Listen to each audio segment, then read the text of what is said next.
Good morning, everybody.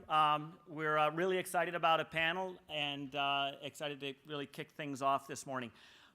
Quick background on me. I currently the founder and CEO of a company that does targeting in television called Simulmedia, but I'm a brand new person to television. I started in the online advertising world 20 years ago.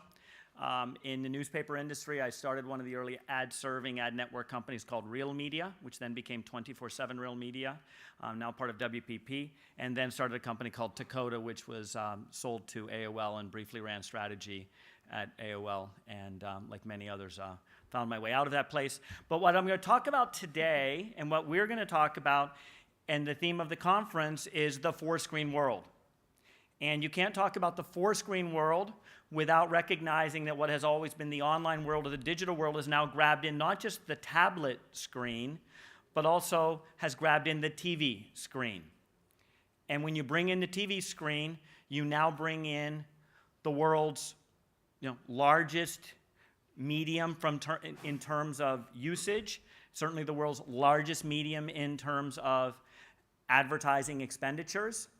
And so one of the themes that we're going to talk about on the panel today is going to be, what are the implications of now bringing video into the digital internet protocol-driven world that has otherwise been about the personal computer or the mobile device, potentially bringing in these massive user fees and advertising fees. In the United States alone, you have more than $100 billion a year spent on user fees for access to video, and advertising expenditures in excess of $70 billion. So we're looking at a massive expansion of what's otherwise been the digital advertising market. We're also going to see a lot of implications that will not just be for the online and the digital world, but for the television world. What happens when you start bringing online-like measurement, accountability, and metrics into the television world? I mean, for example, one of the things that my company has done is take the second-by-second viewing data of more than 40 million Americans and anonymous data, mixed it with Nielsen data, but also mixed it with the actual viewership of each of the 60,000 ads that run on television someplace in the United States each day. Because since television has largely been a black box to marketers, we've actually published it in books, because print still has a place in media. So now you can actually expose the fact that the world's largest advertisers are wasting or delivering, let's say, 80 or 85% of their ad impressions to only 40% of their target audience. So we're going to see accountability come into television, and this is going to have a lot of implications for the players in the market and in the ecosystem. And so to talk about that, I'm going to introduce the first of our panelists. Many of you know him as Mr. LUMA, but it's Terry Kawaja, one of the leading bankers in media technology and advertising technology. He's been responsible for many tens of billions of dollars of transactions over the last 15 years. So Terry, take it away, and then we're going to, when he's done with his presentation, jump into the panel. Great. Thanks, Dave. So the focus this morning is obviously on the media format of video, and one of the important reasons why we're doing that is because in advertising and in media sales and in monetization, it's the reason why video is important is the same reason why people rob banks. It's because that's where the money is. And if you compare all the various media formats, it's really video is the one that delivers the biggest audience. Video is the one that delivers the biggest set of ad dollars. And there's a lot at stake, and anytime you've got a lot of dollars at stake, you get a lot of players. So there is an enormous world of companies that we've graphed in these various industry charts of companies that are sort of intermediating the world of video between the marketer on one end and the consumer on the other end. There's literally hundreds of companies. This is we do these maps. They're fairly U.S.-centric in terms of their perspective, but you can get an idea for the rest of the world. And there's all these companies, again, fighting for their sort of, piece of the pie, their particular intermediation position on the map.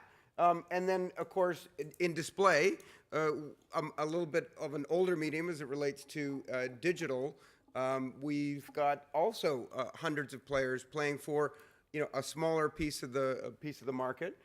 In mobile, obviously there's likewise a huge fragmentation of the number of companies trying to intermediate here what is a new opportunity, right? Because in mobile, while everyone carries around their device, everyone knows that is the future, and certainly a lot of time consumption takes place in the mobile device, it's still relatively nascent as an advertising platform.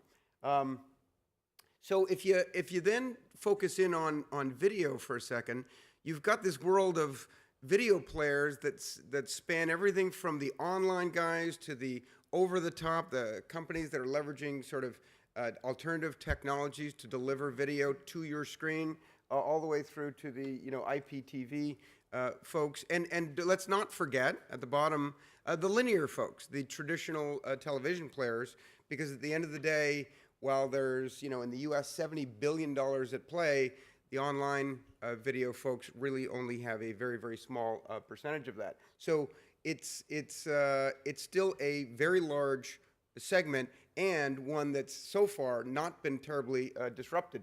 And there's a lot of digital folks that say, hey, TV's dead, look out, digital video is going to take over.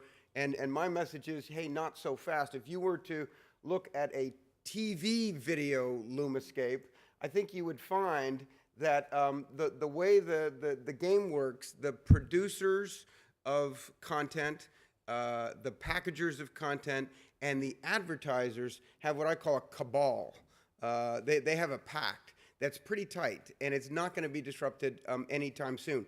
Yes, we may get some disruption on the distribution of television, but I think the content producers and the advertisers have a pretty tight relationship that's not going to go away anytime soon.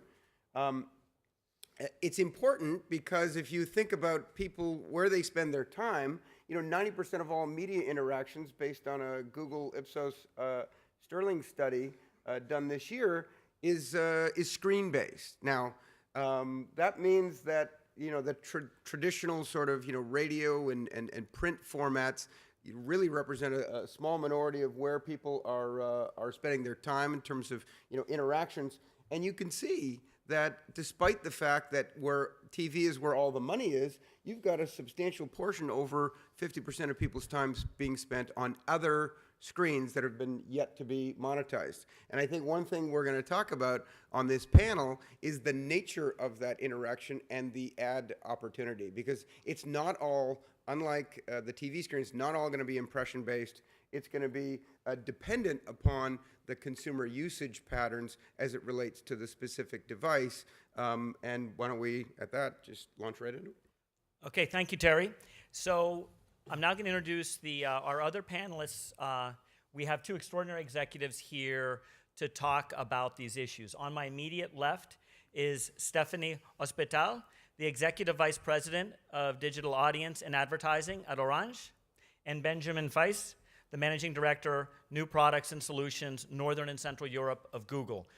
Two extraordinarily important players in the development of screen media and advertising. So Stéphanie, and actually Stéphanie, then Benjamin, if you could tell us a little bit about yourself, and but I particularly would like, relative to this topic, is what do you believe in? What do you believe in that's going to happen with these screens, and what are you doing about it?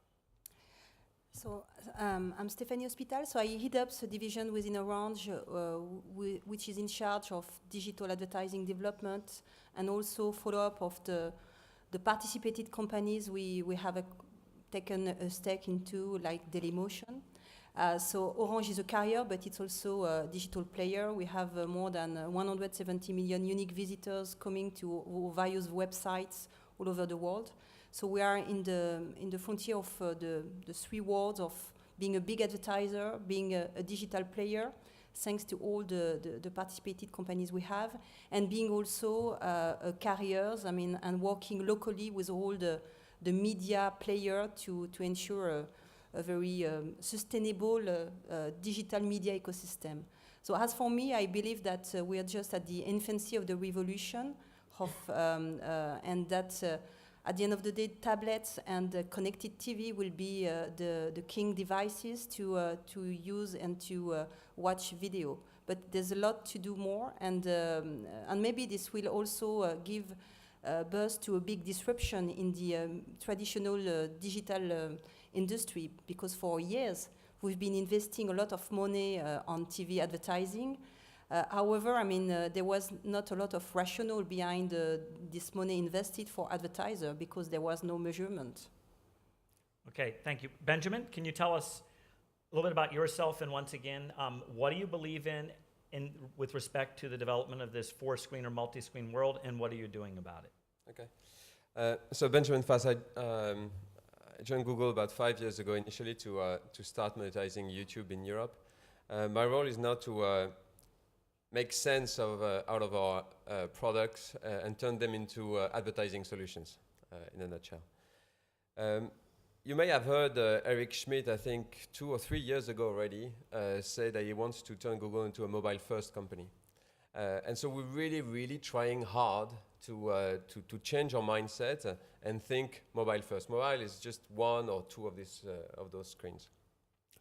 And the reality is, no matter how hard we try, we tend to be always behind. In the sense, we underestimate how transformational those screens are to every people's life. Google, who's not particularly known as a device company, is already producing 5 screens, Nexus 4, 7, 10, a Chromebook, and Google TV. And every single one of those devices has a different use, a different interest, and I think we're really at the start of understanding how those devices play with each other. Is it a sequential use or a simultaneous use?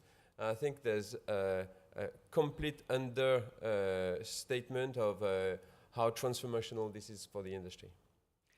Okay, Terry, can you give us a sense of how you see some of the economics of this marketplace evolving over the next 5 years, let's say, and maybe even also particularly focus on who are some of the players that we should really be thinking about, some that maybe we would expect and maybe some that would be a little surprising that we should see as emerging as really significant players on a global basis? So this is a really lopsided playing field, right? The TV guys, at least, you know, again, my stats are US-centric, but it'll give you an idea of proportions. But, you know, TV ad spend in the US is approximately $70 billion. Now you compare that to, you know, online video or digital video monetization that's roughly $2.5 billion. So 2.5 to 70. And here's the thing, the 70 is growing. You know, consumers are not shrinking the amount of time they watch TV, and the ad dollars associated with that channel continue to grow. You know, just the growth factor in TV would represent a sizable market in the digital world. So you've got a much smaller play in digital. In mobile, it's smaller still. It's still less than $2 billion, which, by the way, is huge growth off of you know, last year's sub-billion-dollar marketplace. So there's enormous growth, and obviously we think enormous, you know, opportunity. But as you apportion the economic pie today, we're really talking about a concentration on that big screen. I mentioned potential disruption from certain players. I mean, we know that the big invested, you know, TV folks, whether that be, you know, the producers like a CBS or the distributors like a Comcast, who actually also have hedged bets with the acquisition of NBC. They're obviously going to want to play in the future, but the potential disruptors are kind of interesting. You know, to my right here, we've got, you know, Google YouTube, which represents an enormous amount of inventory, an enormous amount of, you know, people's time consuming videos. So they obviously, you know, represent an opportunity. Now, footnote here, you know, Google did have a TV product, as has Microsoft and others, to try and disintermediate this market that didn't work, and they shut down their efforts, which is a sort of a point to demonstrate that this is not easy right? This cabal I mentioned, these major players are going to make it very, very difficult to disintermediate. But we've got new players like potentially Samsung, like Amazon, that are developing models to potentially disintermediate on a fundamentally different economic basis. So Stephanie, tell us a little bit about how you see things from Orange, and particularly being close to a mobile carrier. Obviously there's a big size difference between video on television, where we've had a very natural, robust monetization, and mobile, where we haven't. How do you see that, and what kind of steps are you all taking to try to build monetization in the mobile device? So for carrier, it's really a strategic stake, as video consumption is getting more and more important in the use of the bandwidth of the network. So it's critical for carriers to be able to monetize the data and find a way of bundling video usages, developing paid services, and naturally done by the players. If not, we will end up being a smart pipe, having just access capability and not leveraging all the usages that the network investment are creating. So carriers clearly are at the cornerstone for their development, as they have to take more advantage of all the investment that they are doing in both all the 4G, fiber, very high broadband network, and in the same time to be able also to monetize better. Whenever they have over-the-top solution, those activities. So this is clearly what we are trying to do. We are also trying to leverage the two worlds: the managed network, where we have the IPTV, the video on demand done on set-top box, and maybe Europe, and particularly France, is a specific market, as we have a high proportion of set-top box, which naturally give us the link with the customers, and has already given birth to very innovative connected services such as catch-up or video on demand on the IPTV. And in the other hand, we're trying to leverage the over-the-top players, the over-the-top world. This is why we've done this major acquisition into Dailymotion. And Dailymotion is a small player compared to YouTube, but it's the second largest video player in the world, with more than 100 million unique visitors, 2 billion video viewed per year.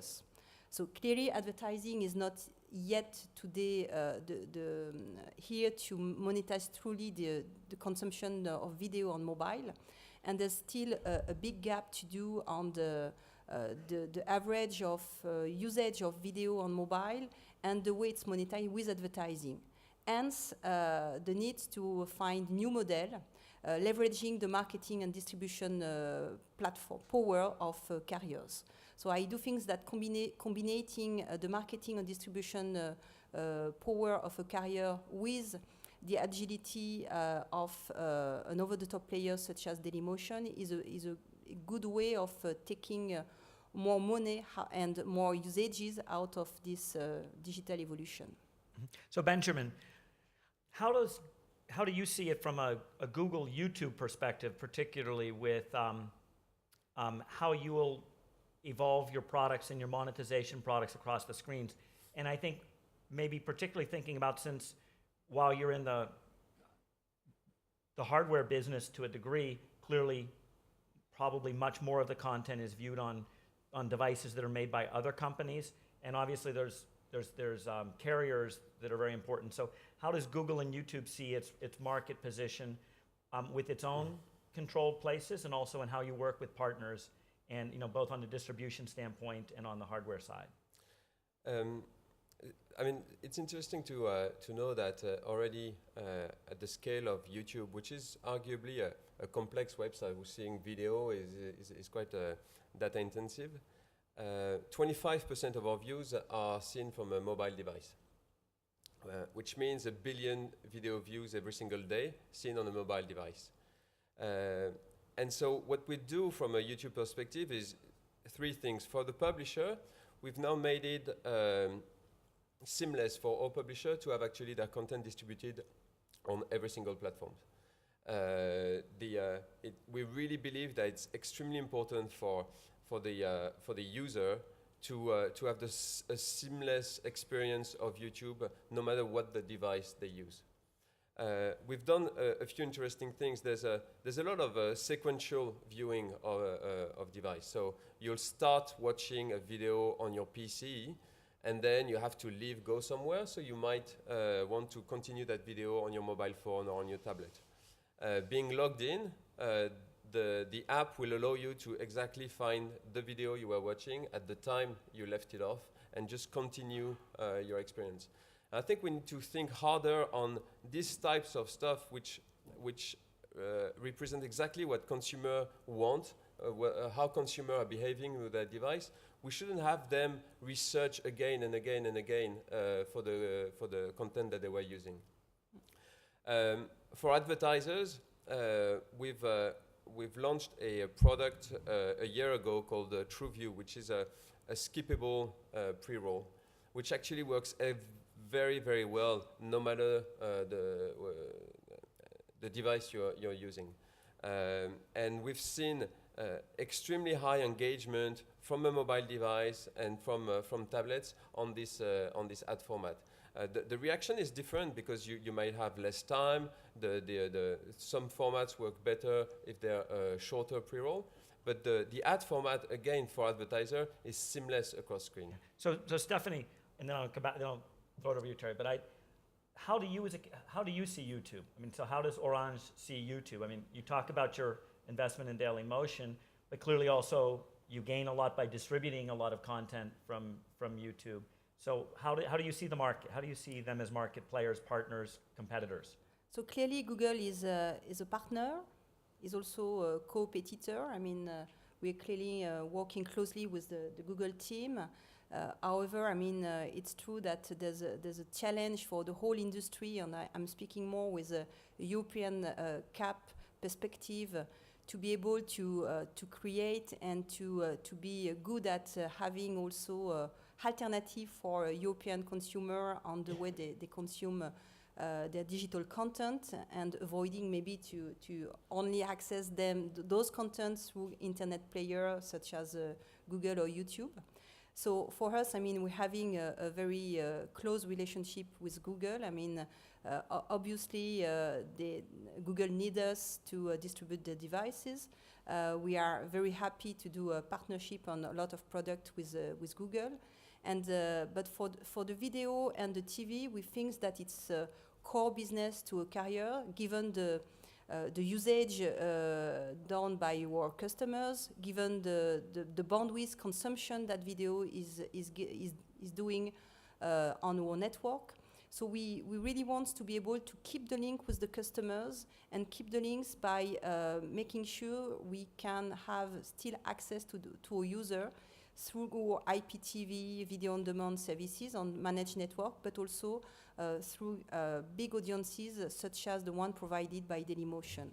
So in a nutshell, I mean, we welcome, I mean, YouTube, but we would like to be able, from a European perspective, to give birth to an alternative to YouTube, and then keeping the dollars of the advertising market in Europe. So Terry, how do you see the partnership, co-opetition, competition, collision issues among these kinds of companies? Oh, and if you want, you can even talk about these two companies, things that they might not want to say. Right, there we go.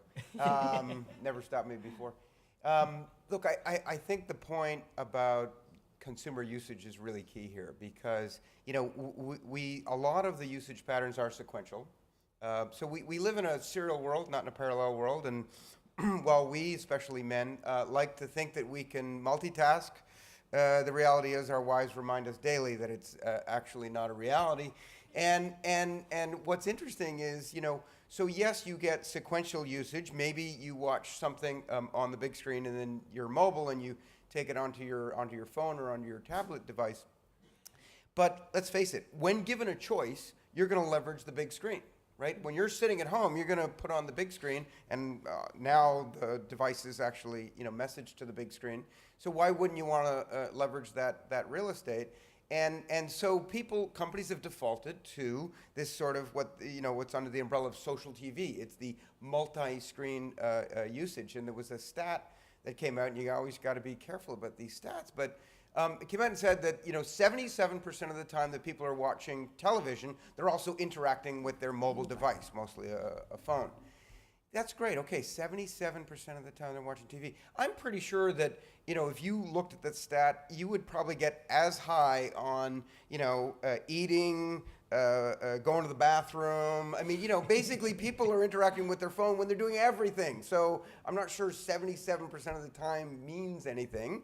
And I think what's going to be important is to figure out ways where the second screen, the second device, can actually be additive as opposed to just be... But So I want to hit on, go ahead, jump in, Benjamin. No, but so that 77% didn't exist 3 years ago. Okay? 3 years ago, there was no iPad, there was hardly any smartphone. So that 77% did not exist. And I think we are slow at understanding that. It means, I think, two things. One is TV is not commanding the same level of attention that it used to. And there's plenty of opportunity to do play along stuff with your mobile when you're watching TV, which we hardly do. I think there's a couple of examples where I think Red Bull did it earlier this year, where you could watch, I think it's called Supernatural Snowboard, and they did a partnership with Shazam. If you watch the program, you could actually also watch a different camera angle with your mobile phone. That's great. That's a more immersive experience. The BBC proved it during the Olympics. People who watched the content on mobile were actually more engaged. They were even watching it more on TV. So I don't think there's a competition between the two. And if we realize that the screen can be complementary, that they can add value for the consumer, that's cracking a lot of additional dollars. Yeah, so the one thing I'd like you each to hit on this issue is, when we think of them as complementary, one of the questions will be, do we see that the advertising revenue is likely to be shared, or do we expect it to be deposited in one or the other, or where will the control start? I think that there's a real issue today for TV producer and the media channel. For years they've been leveraging a screen that was a kind of captive screen with a lot of money coming out of this monetization. And now, I mean, there's a much more efficient way of advertising and getting access to audiences. I mean, we speak a lot about the video, but there's also the social experience. So clearly, this development is going to disrupt dramatically the industry, the traditional media industry, if they do not react now. And as for us, I mean, there's also, or for carriers, there's a big difference between being a local player, media player, and the carriers that always work closely together. I mean, the media, by essence, is a local industry. And now it's getting disrupted by international play with companies such as YouTube or Dailymotion, I mean, coming with an international offering. So clearly the disruption is both TV, traditional TV, I mean, getting to connected TV, where today there's not really a lot of monetization. And what is the role then of the traditional TV player, how they react? And being local versus being global with a standardized platform, solution, and footprint. So I think it's cool that we've got these other devices that we can do things like, alternative angles and maybe some gamification around some, questions or that's all well and good, and that's fine, but it's on the margin. Right? I mean, the thing they teach you in startup land is solve an existing problem, right? Leverage technology to bring an innovative solution to solve, and the bigger the problem, the bigger the opportunity. Well, my message is there's no problem in TV, at least not by the people who are funding it, right? The advertisers. So when this, the social TV companies say, hey, we can enhance engagement 700%. The advertisers are saying, so? We're kind of happy with the engagement stats that we have. Now, you've, Dave, produced a book that demonstrates that a lot of TV spend is wasted, and that maybe they could, better leverage their dollars if even they did some, basic demographic targeting. The reality is, and it's a hard sell, right? I know you're doing well, but it's a lot of these guys are like, if it ain't broke, don't fix it. And as far as the TV infrastructure is concerned, it kind of isn't broken. I mean, one thing which I think is interesting, and maybe Benjamin, I'm interested in your perspective, YouTube is quite famously now made some very significant investments into content, in funding producers directly to bring in content into YouTube. And I think this year it's reported at $165 million US that is going into that. But it's also interesting, I guess, to Terry's point, you can take probably one US, the largest network in the US, CBS, based on its just television business, is funding $3.3 billion of new content development this year. This, do we think until we can fund at the levels of TV that we'll be able to, we will need to compete with them to be able to get the advertising revenue and the user fees over? So I think if you look at it only from the prism of the United States, I'm not sure you're getting the full picture already. In the UK, which arguably is one of the most advanced and sophisticated ad market, online is more invested than TV.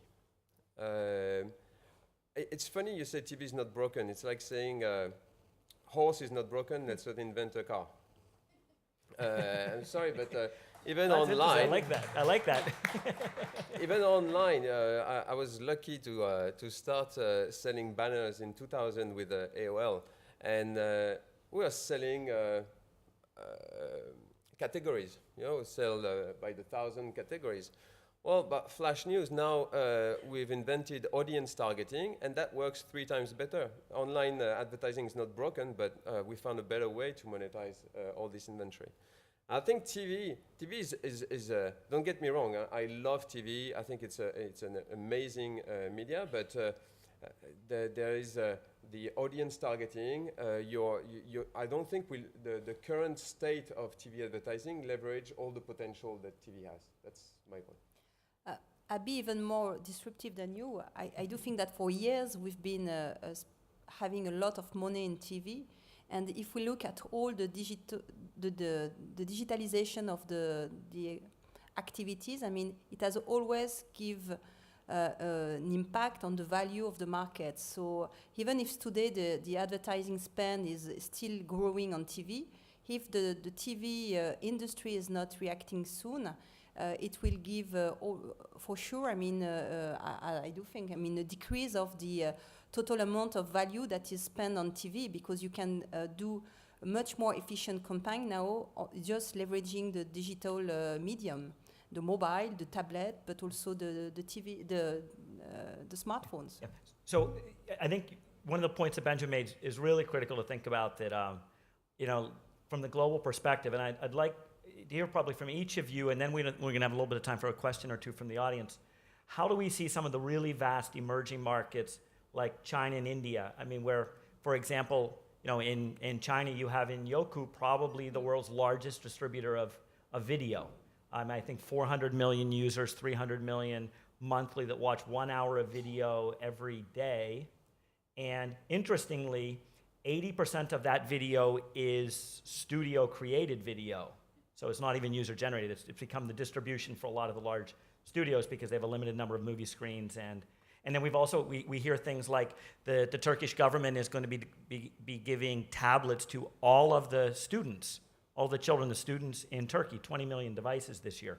So we can see massive disruptions in these kind of markets. How are these going to have effects on Western European markets or US markets? So I'm sorry, I'm not very familiar with the Chinese market. What I think is disturbing for advertisers is to that there's no more data that they can rely on. Okay, they used to be there still is a very accepted currency on TV with panels that advertisers believe in, and they've proven over the years the efficiency of a GRP on TV. And what's disturbing is now we know that there's 4 billion views on YouTube every day. We know that the audience is there, but how do you really make sense of those multi-screens? It's very, very hard to understand exactly how you should do your media planning according to this audience shift. So typically in Google style, we've invested very heavily in building single source panel in Germany, in Holland, and more countries to come, because I think advertisers need that help to understand how the audience are complementary. The core audience on YouTube is 18 to 35, and it happens to be the hardest audience to find on TV. So there is a huge potential to if you understand better how those screens work together, it's a great opportunity for them. So Stephanie, you have Latin American businesses under your purview. Can you give us a little perspective on how you see some of the emerging markets? Yeah, we have the chance through YouTube, through Dailymotion, to have a major presence in Turkey, because Dailymotion is the first largest video player in Turkey with more than 15 million uniques. So it's amazing to see that it's in Turkey that we see the more advanced usages on how people use video, consume video, and potentially will go to a paid subscription model based on video. So innovation is clearly coming from the market. We have also a big base of our activity as a carrier in Africa. And in Africa, I mean, you hardly had any broadband connection, so it means that the video is going to be broadcasted through the mobile. And we have much more initiative on the mobile advertising in Africa than in the rest of the country. So clearly we need to be cautious following the innovation. And maybe if the European industry is not ready to react, it will be tomorrow not only pure internet, US internet player, but also Chinese player coming to Europe and giving us very nice shows on but no local cultural consumption. So, 700 million. so let's. If I have a word, I mean, as European, and I'm proud to be European, we need really to react and to be able to go on capturing all those advertising money that is then very well used to fund and to create local content. So Benjamin's point, I think, about measurement is an important one, right? This all hail the GRP sort of mentality. It's so flawed that obviously we're gonna find a better way, and when we do, I think there'll be more opportunities for some of these newer businesses. Look, I don't know how I ended up being the defender of the status quo in this conference. I think it's because Dave said disagree with everything Benjamin and Stephanie says. But look, as it relates to emerging markets, there's a real opportunity here, because my point is not that there's not opportunity in these other screens. It's just that understand the nature of the existing players and how strong a cabal they have. This is not the music industry, right? We are not going to see digital disruption like we saw in the music industry. These guys have a lock on how this economics work. And so my point is figure out how to leverage the consumer behavior and help them, help the big entrenched players make more money. Don't fight them, because fighting them so far has not gone well. In emerging markets where there isn't an established marketplace, you don't have that strength. You actually have the most unique opportunity potential. So we've run out of time. We're not going to have questions, but I do want each of you to make one last point, and I'm going to ask you, given this perspective, what company do you think will be the most important media company in your market? And you can tell me what you gauge importance by, whether that's advertising revenue, usage, but in your market by 2020. And Stephanie, what do you think? I would say Dailymotion, with the help of a carrier like Orange, and also working locally with all the media and content producer to have a sustainable and shared model for the digital media industry. Okay.